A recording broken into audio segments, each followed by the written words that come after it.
hindi ko maintindihan saan nanggagaling yung total failure ako as a Department of Education Secretary. Kasi iba yung actions ni BBM noong ako ay nag-tender ng resignation. Kung maalala ninyo, that was June 19, 2024. It was a Wednesday. Matagal ko na pinag-isipan yung pagre-resign. May dala ako na letter, tapos binigay ko sa kanya. And then, nung binasa na niya, ang sabi niya, why? Why? Tanong siya sa akin, bakit?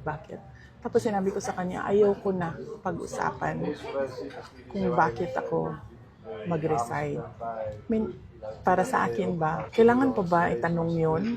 Hindi mo ba nakikita kung ano yung ginagawa ninyo sa akin? O parang, hindi naman ako masokista na aatakihin ninyo ako nang aatakihin habang nagtatrabaho ako para sa inyo, and to think na the Department of Education was the department that was delivering results sa administration. So, hindi na ako sabi ko, ayaw kong pag-usapan. And then sabi niya, he tried to ask me to stay.